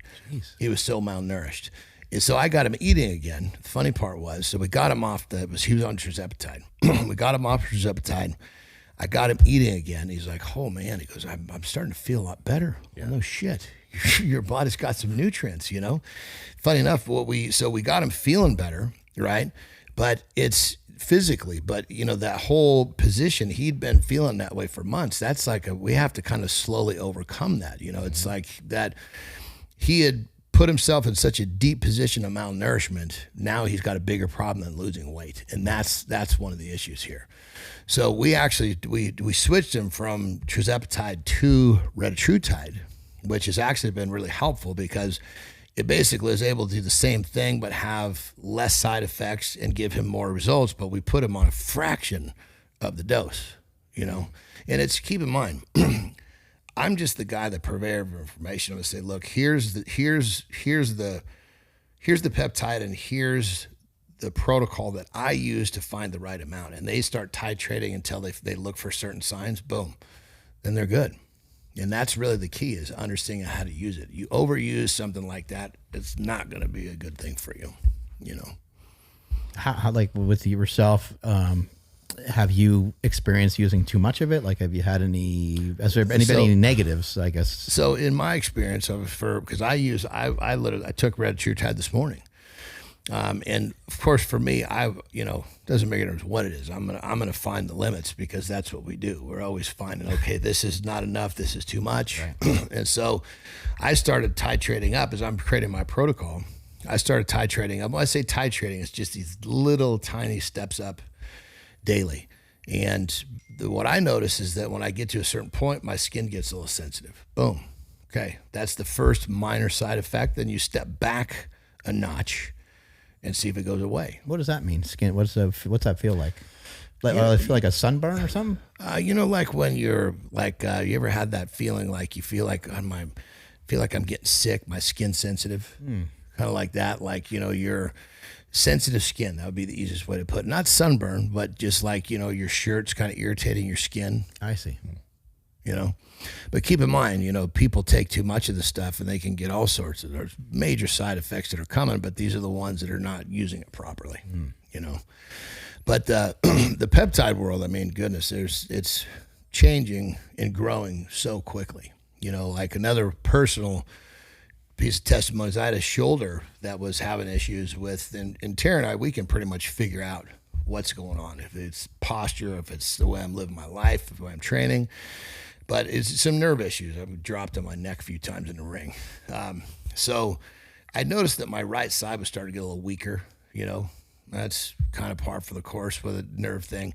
But then my arm started going to sleep. Like, it was going to sleep 4 or 5 times a day. And we were trying to figure it out. I had a hell of a time.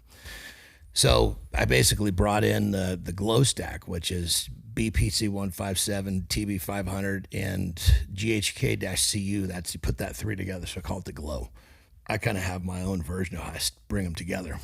But anyway, and I do it 2 weeks on, 2 weeks off. And I do that just to make sure that the copper has time to clear if there's a buildup, which is rare. But I want to do these in a way where they help me, not out of hurt curiosity. Do any of those shots are they painful or anything? Well, the GHK definitely can be, because it's so you're give happier. You a little welt maybe or something. Yeah, you're happier to mix that with the other ones. Okay, it helps dilute it. Kind of dilutes it, and you also mix it with extra water. But anyway, so 2 weeks on, 2 weeks off. The third one, about a few days into the third, 2 weeks on, I was like, well, shit, my arm didn't go to sleep today. So there's some really, really cool variations of what's going on with the peptide world. And I think one of the things that people tend to not understand about peptides is, the majority of them are already pre-existing in us. They're messages that are saying, hey, like the example earlier, hey, when Sema goes to sleep, pituitary, you're going to release some growth hormone. So you send it a peptide, says just do a little better job, or do it like, when he would do it like he used to when he was 18. So, it's a very different system than, your endocrine system or TRT. With TRT, people get on and, you're kind of dependent to stay on. Otherwise, you stop and your endocrine system, gets rocked off balance. With a peptide, you can start and stop, and there's not an issue. These peptides probably have gotten really popular maybe in the last 3 years or so, but they have been around for at least a decade, if not maybe even 2 decades. Yeah, I remember the first time I used it was in strength, because that was back when the only ones that were around were the healers back then. We just used them so that we could heal better, especially from injury. That's pretty much what was known for the most, and that's when it was. Keep in mind, that was when it was very, very not really anybody knew about it. Then once everybody found out about it, that's when all these companies started coming up. That's when it turned into the wild, wild west. It's hard to tell negative side effects, when things have only been popular for 5 years. But in my experience and the people I communicate with, I haven't really heard of anybody having any major negative side effect that I could even think of. I'm just trying to make sure that's correct in my head. Again, the GLP-1 stuff, that can cause an issue. Other than the GLP-1s, those are going to be pretty much all the horror stories.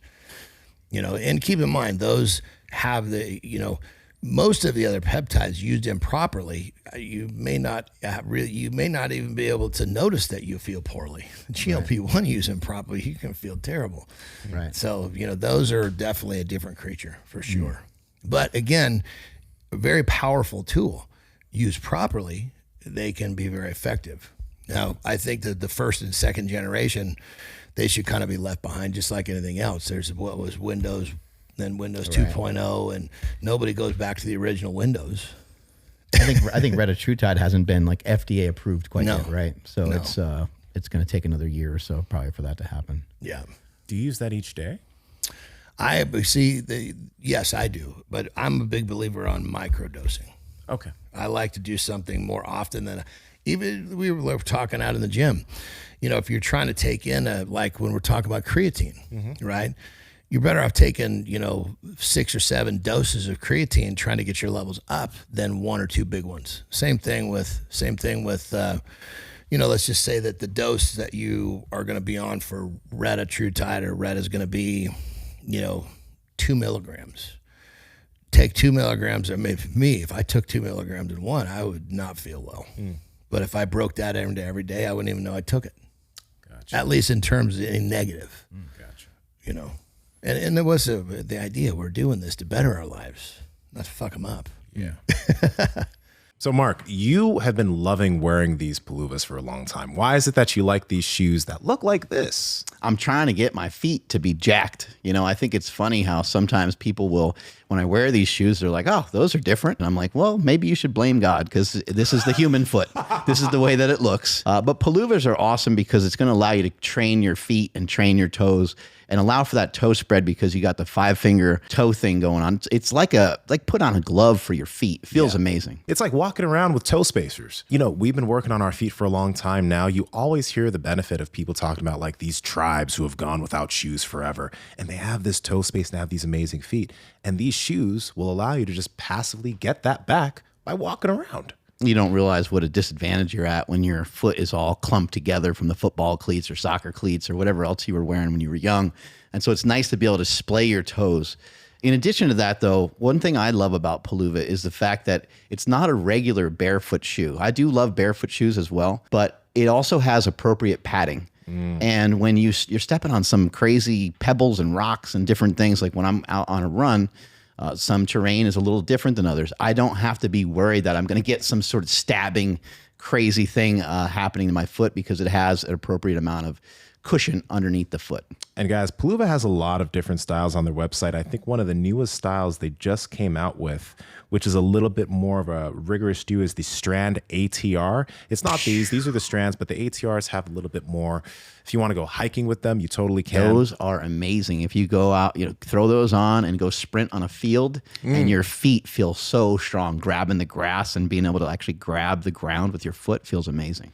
I'm more of a chill guy with my Peluva, so I like the Zen slip-ons, but that's the thing. With Peluva, there's a lot of different options. So if you head to peluva.com and use code POWERPROJECT, you'll be able to save 15% off your entire purchase. And they also have toe socks. Their 5-finger toe socks are no show, so check those out too.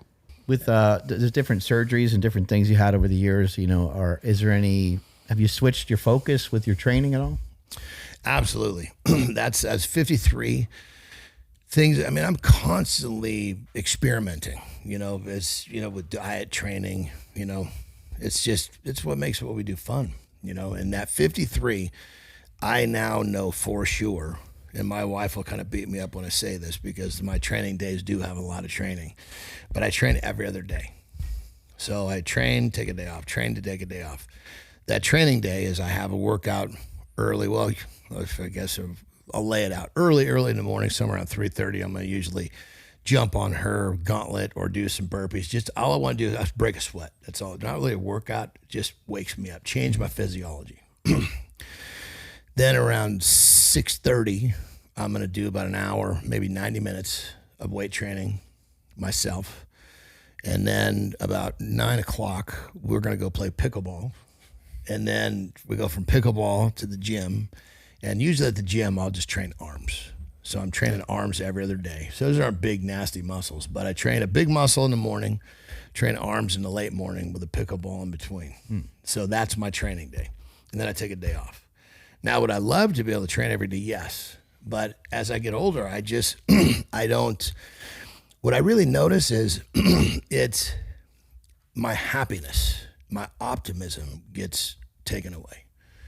If I'm not recovered, I don't see the world the same. I don't look forward to things the same. Yeah.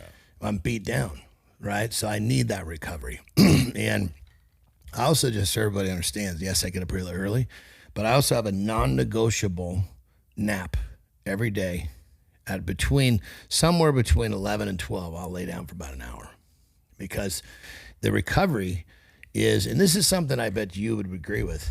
If I could go back 30 years and just tell myself one thing to pay closer attention to, it would be recovery. Get your rest. And now at 53, I realize I put probably equal or more attention to the recovery and the rest as I do the training, and it gives me far better results. So, and as time moves forward, I'm sure it'll keep evolving.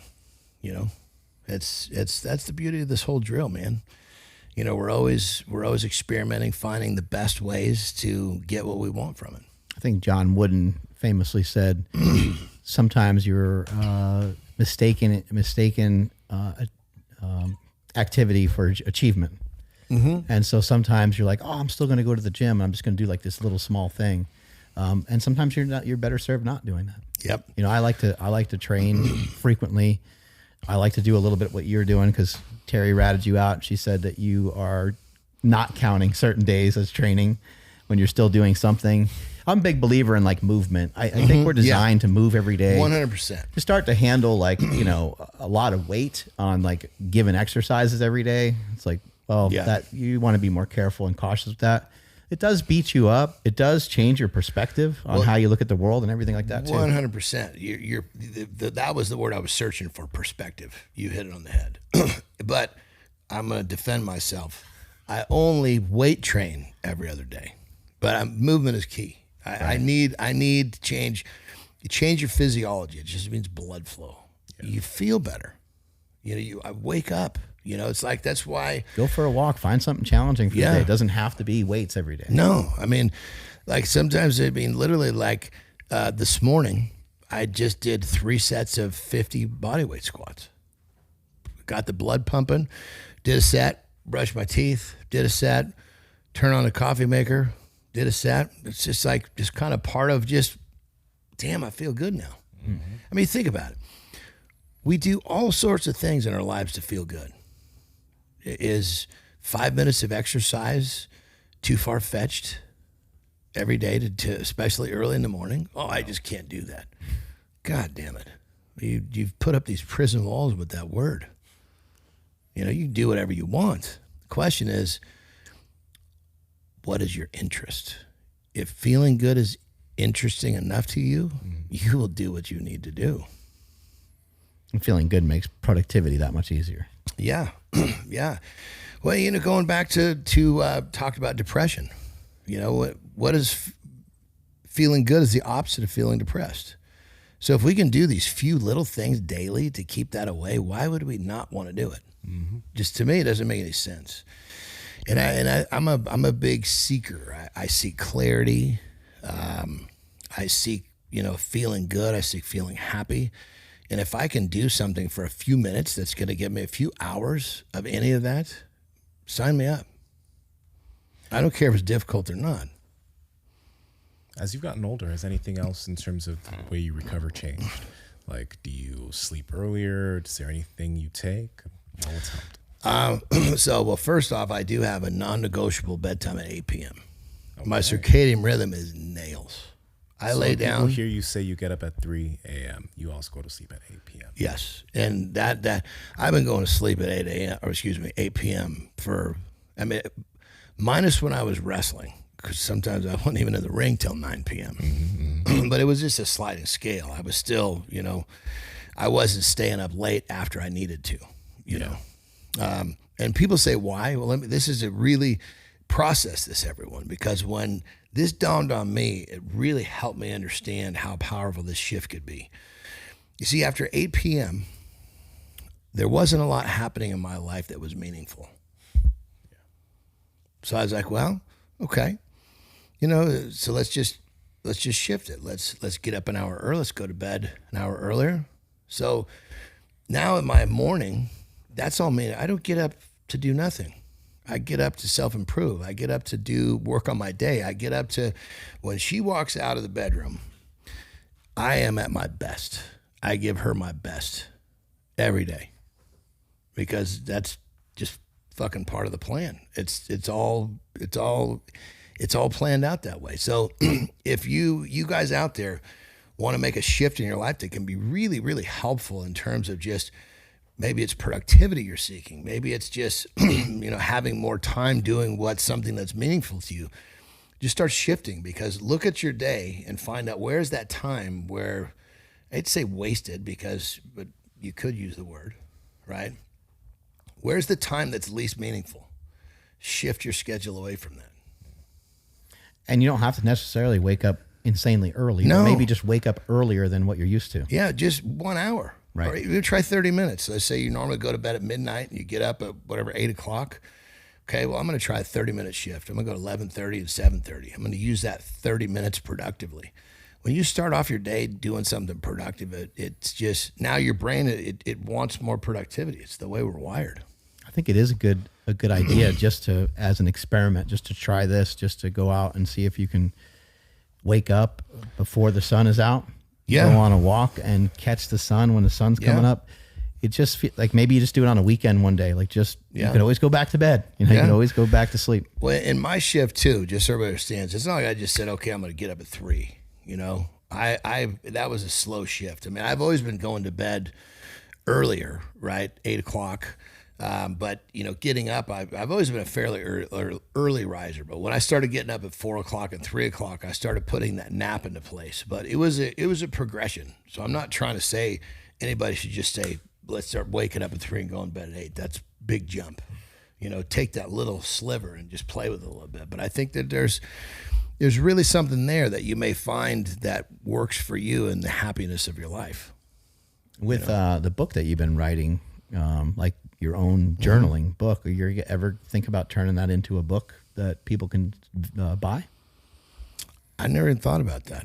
You know, like with some notes maybe on like how certain things have helped you or something. I mean, just literally a copy of exactly what you have already mapped out. I mean, there's no question, because, you know, the other thing too, seems like it would provide a lot of value for people. Yeah, well, I was going to say, because, you know, really what it is it's a system.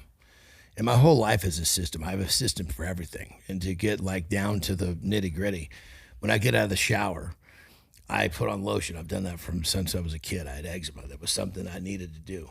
So when I get out of the shower, it's 3 pumps of lotion for each leg. It's 4 pumps of lotions for the upper body. So I mean, everything is a system. And these are all, when I say premeditation, my shit is premeditated. And so my book is like the nucleus of my system. So it's actually kind of an interesting point, because the book, if we were to publish a book about the book, would make sense. But the book is just, if you looked at it, it's just very repetitive. So it's you can look at. I mean, I suppose it's going to migrate for sure. You're going to see what I'm doing, but that's a good thought, brother. Because my book, Even if you just showed maybe 10 pages of for it, sure. say, Oh hey, yeah, this is the repetitiveness of this. Totally, and I could show different eras of my life too. Because I've got this back to 1994. But that's a really good point. It's a because you think It about wouldn't it. cost anything to make it an ebook. No. I mean, it wouldn't. It's not like it would cost zero, but it wouldn't cost a lot of money to make it. Well, you figure like this is that, our systems really become our standards, and we achieve our standards. We don't really achieve our goals. We achieve our standards. I mean, you might catch a goal here, but really you're always going to settle back to your standard. Does that make sense? Mm-hmm. And your system is what supports your standards. And so if you have good systems, you're going to have higher standards. So I think people kind of tend to try to build their lives they're using the wrong materials to build, if you will. You just write in a regular notebook kind of thing? No, it's like on the outside of each book, like this one says 2025, the last year says 2024. And I said each day is a page and there's columns. So it's designed, it would be like a really big day planner, I guess you would call it. It's designed for like salons where they have the multiple hairdressers. There we go. I had no clue what it was designed for. I just found it. I was like, because in the early I think you days, should maybe sell something like that. in the early days, I went through a few different types of books trying to find the one that served me the best. 'Cause I remember about halfway through the year going, I need more room in this area or whatever it was. And then I found this one and it stuck. I probably found this one late 90s and I've never switched. Well, it seems like you made a big success of yourself. Is it fair to say that you're a millionaire? Yeah. Oh, yeah. I mean, that was early on in life. And these different businesses and stuff, and now these are things that you teach other people, like through your coaching and stuff like that. Because a lot of times I thought your coaching was like weight loss driven, but it's a combo. Well, if you think about it, You do mentoring as well, right? 100%. Because usually when the way that I describe my coaching is it's all areas of life, and your health and your fitness is one of them. You can't be a 10 in your business and be a 6 in your fitness. It doesn't work that way, And if it does, it's short lived, So, but yeah, it's of course, there's always going to be an element of eating properly, because eating properly is the driver. That's like the motor of the whole thing. If someone's eating poorly, they're not sleeping well, they don't have the energy of the focus. And, I can't have them start doing mental exercises when they're foggy. So I got to get them clear. I got to get them energized. I got to get them sleeping good. Then we start laying on these different layers. Yeah, because your perspective of the world, as we talked about earlier, has changed so much. If you're not feeling well, you're not eating well, you're not working out, and all these different things. I have a guy who's just finishing up right now. He was in a 6-month block, and he was, successful dudes want to come in, they want to be more successful and want to get jacked at the same time, right? And, he's a successful dude, and, what he signed up for, he wanted help with his body, he wanted help with some systems and things like that too. But when we got in there, I realized, holy shit, dude, we are not controlling your mind. You got me battling cortisol that I'm not going to win here. I said, so with what you're describing, I'm programming your body to build muscle and lose body fat, and you're programming your body to do the opposite with all this cortisol. So we're going to be a stalemate if we don't get one of these things. So I started working with him, and now it's like, I discovered this about 6 weeks in. So I basically kind of got him squared away with some, really started him off with gratitude, and just because he couldn't see anything but all the problems. Yeah. And now his business, I mean, it started making massive gains with his body, but his business just took off because, you know, he's you know, we hear the terms all the time. We hear the terms scarcity mindset, right? We hear the term abundant mindset, but nobody really knows what that means. You know, people say it, but how do you use it in terms? Well, let's replace those. Let's replace those with abundant is winning and scarcity is losing, right? So we've all lost. We all know what that's like. You know, you lose a grappling match. Yep. I lose a contest. You lose a powerlifting meet. You know, you're a little shaken. Tail between your legs. You know, got to lick your wounds. You see things a little differently at that point, right? Your decision-making process is going to be different when you're in that losing mindset, especially if you're there for a while. Like if you keep getting your ass kicked, right? Versus if you're in a winning mindset, you're making a different series of decisions. So when I got him into more of a positive state, you know, he started seeing things from more of a winning mindset and started making a different series of decisions, which just his business is like hockey stick. Yeah. So when it comes down to it, it's perspective, it's perception, it's how we see what's in front of us that allows us to find the right path to pick to do what we need to do. And our mindset is a big part of that. So, yeah, and that's the fun shit for me right there. You know? Awesome. What are some books that you've read in the last couple of years that have been impactful? Oh man, let me think here. Think and Grow Rich. That one is a doozy. I've read that one over and over and over, and I listened to it. That's a go-to for a lot of people. Listen to it a lot too, because sometimes when I'll read, but then I'll also listen. And then Carnegie, I'm reading him right now. Is what is it? How to Win Friends and Influence. There we go. Yeah.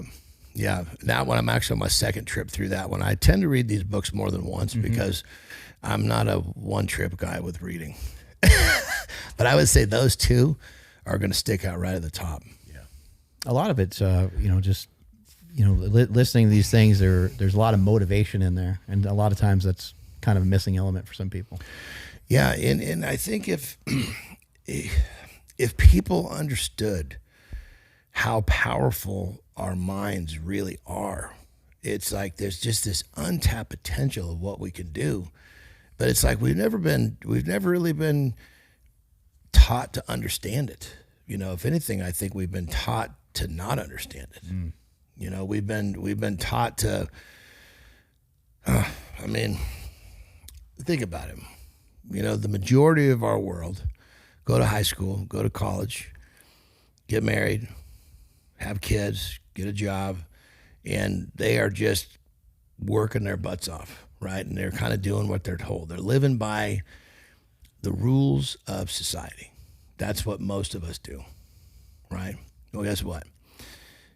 You break those rules, you're not going to jail. Break the laws, you go to jail. It's one of my favorite quotes, came from Arnold Schwarzenegger. Changed my life. Break the rules. Don't break the laws. Don't go to jail, break the rules. Because when you follow the rules of society, you end up like them. You're commuting to a job you don't want to go to. You have a job you don't want to go to. You're not tapping into the power of the mind. You're very controllable, and that's how we're kind of programmed. Versus when you really start to understand how the brain works and you understand how much power you have, you don't want to live in that, inside those rules. And everybody inside the rules is very controllable. Everybody outside the rules is hard to control. So it's a much easier world for the powers that be to keep under control, to keep everybody inside the rules. And if you understand how the brain works, you would never live in there. Where can people find you? The best and the easiest way is my Instagram. I make sure that every day I go in there. It's at the Jon Andersen. Keep in mind my name is spelled differently. I'm Nordic. I got to spell actually different first and last. So first name is Jon instead of John. Last name Andersen. That's the Nordic part. Andersen. Andersen. And Sen. Yeah, not son. Sen. Sen. Yeah. Yeah, and you can't miss my page when you get there. Strength is never weakness. Weakness is never strength. Catch you guys later.